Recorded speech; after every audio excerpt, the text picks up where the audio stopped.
everybody. Welcome back to Hard Conversations radio show, brought to you by Pillars and Bridges. I am Pastor John McLean, stepping in for Pastor Aaron Scott. He had to step away to handle some important business called by God, but thankfully we have another member of Pillars and Bridges with us here, Mr. Tony Ruffin. He is one of the founders of Pillar Bridges and definitely one of the pillars in our community. So. I appreciate it. I appreciate it. One of the things that everybody knows about me is when I say hard conversations, I mean it. And I had a chance to actually sit with this fine gentleman that we have, sitting with us, Kymani. You said something that was really, really insightful when we were sitting there talking. I asked you, I said, well, what do you do when you're around people that make you sad? And I remember you said, I get away from them. Out of the mouths of babes. Yeah. That's an old saying. Now, when you said that you get away from them, what does that actually do for you when you actually get away from people that are making you sad? I just get away from them for a few minutes, and then I relax, and then I just go back. Now, when I say that's amazing, it's because one of the first things that we tell people who really want to make changes in their own life is you have to get away from the things that are causing you problems in your life. And for someone 9 to actually already know that, in my opinion, that's amazing. I remember mentioning to your grandmother when you said that, it was like, hey, wait a minute. It took me thousands of dollars and a lot of hours of counseling to come to that. So I could have saved a lot of money just by talking to you, first. So I don't actually look at people for their age. I look at them for what they're actually saying. Yes. I don't categorize anybody. And like I said, with me, it's about the hard conversations. Yes. That's what I actually want to, touch with you about right now. Mm-hmm. What was the actual situation that really brought you to doing what you're doing now? Again, it was because I had a heart for my grandson. I don't want him to grow up bitter. Mm-hmm. I don't want him to grow up trying to get revenge. I don't want him to grow up thinking that that he's at a total loss because his dad is not there, because of the cohesiveness of the family and the community that he can bring together just by who he is, That's really amazing because of the fact that, okay, he has a support system. A lot of the people that you guys are going to be reaching out to, they don't have that. They don't come from close-knit families, a lot of times. So just having this as a vehicle to reach those types of people and let them know that they're not alone. Yes. That's what I think is so important about the work you're doing. Mm-hmm. I honestly believe if you see something that you want to do, that you think something needs to be done about, go ahead and do it. Yes. Don't wait for somebody else to do it. Don't complain because somebody else isn't doing it. Go ahead and do it yourself. Do it and that's yourself. exactly what that's exactly what you're doing right here, and I really applaud you for that because it's not easy. That's not easy. Being willing to go ahead and go out there with your ideas or with your vision and put it out there for the entire world to scrutinize and pick apart, that's something that people really have to think about.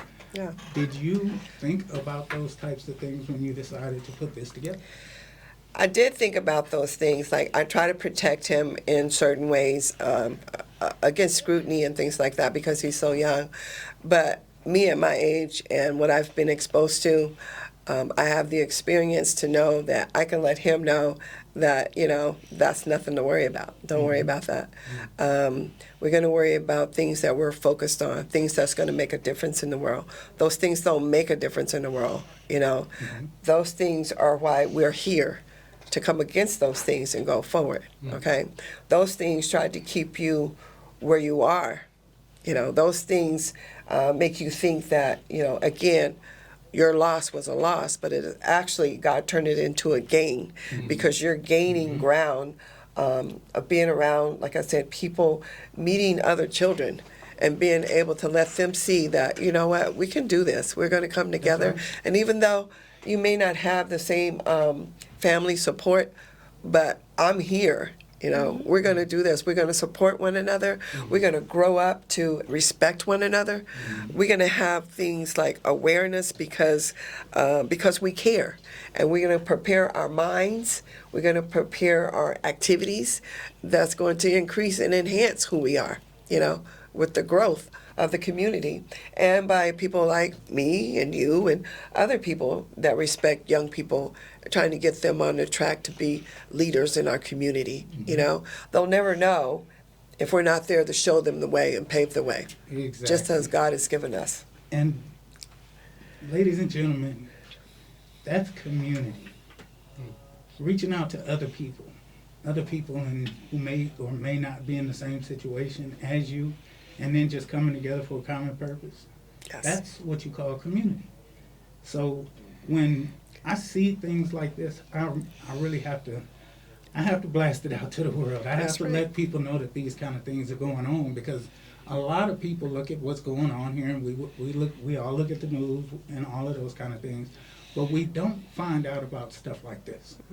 And that's what's missing. There's a lot of things like this going on out there. And if no one knows about it, we can all stay in our silos. That's right. When you actually hear about these types of things, it makes it a lot harder to sit there and complain. You It know does. what I mean? Because you can get involved.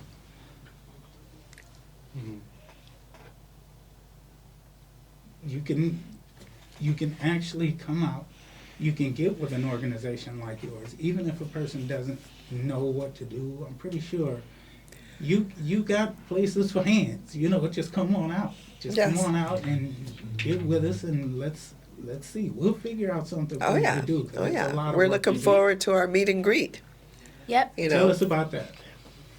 Do you want to tell them? Do you know enough about it to tell them, or you want me? Why don't you start out? What do you think it is? The meet and greet for your organization. What are we going to be doing?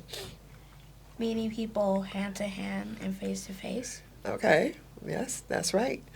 Inviting them into an environment to where hopefully they feel comfortable, they feel free. They're not, they don't feel like they're out of place. They know that they have common ground with Kymani as well as myself, and the organization says the name itself, you know, Children Against Gun Violence, but we're promoting good things.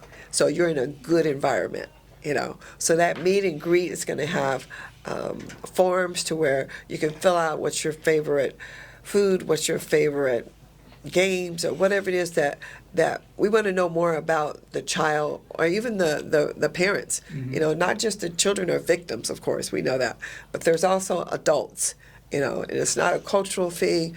We don't really care, you know, about your background. We want to be able to help you in a way that's going to push you forward, And you know, and that's for everyone. that kind of, you know, you kind of brought out something that I was just about to ask you, because it's not just the children that's involved. You know, right. sometimes when, you know, young people go through trauma, the parents don't know how to help them.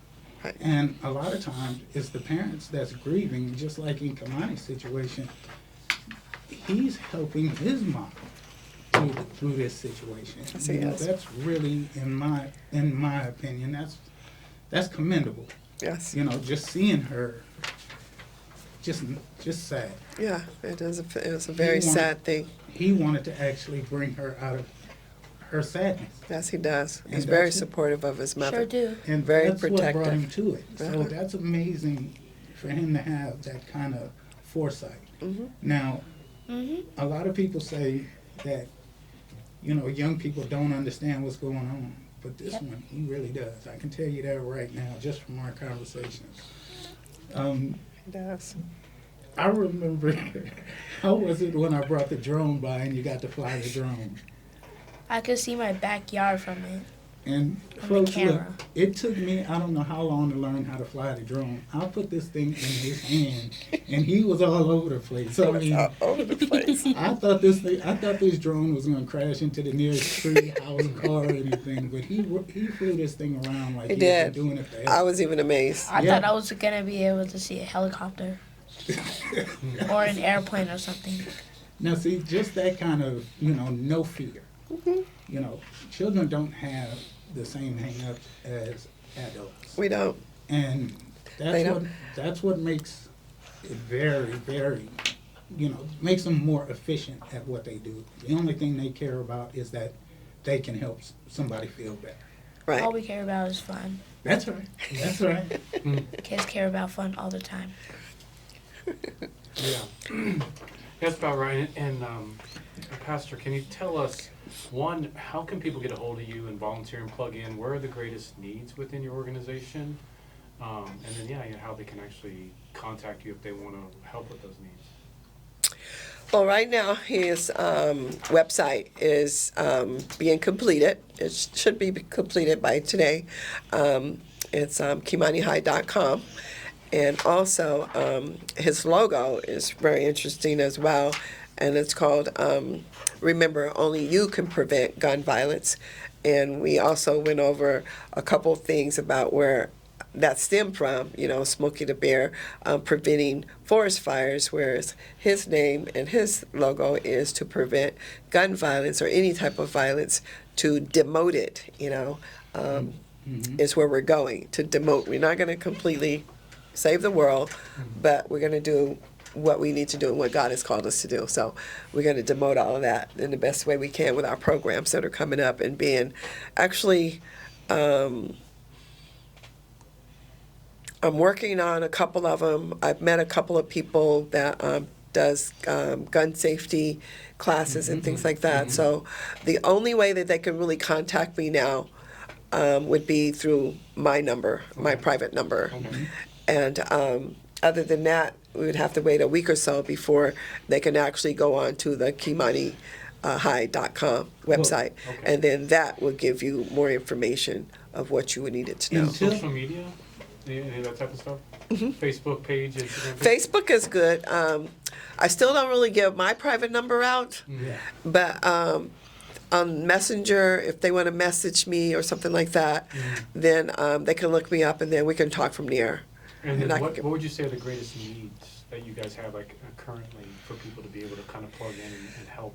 with? We need to know who's hurting out there. We need to engage in some people that have gone through things. And he gave me a wealth of knowledge. There was one incident that happened not too long ago, horrific, where a young man was killed. And I wanted to reach out to that family so bad. But he told me that you don't want to do that too soon because you don't want it to look like that you're gaining off of their hurt. And so I thought about that and I said, you're right. Even though that was never my purpose, that was a wise thing that you said to me that I wanted to consider. But we want to be able to reach out. We need to reach more children Yep. and more people that are in need, that are going through or have had this happen to them, so that we can start formulating events and meetings and things like this and getting to know one another. Absolutely. That's And what we if need you to- want to get in touch with them, you can always reach out to pillarsandbridges.org, and I guarantee you we will get your information to them. And we'll try to connect you and help you in any way we can. You know we're in there with you for the Yes. long haul. So Yeah. I appreciate you guys coming in. Well, Thank you for so joining us. And this is a Hard Conversations radio show. Go to pillarsandbridges.org to find out more information.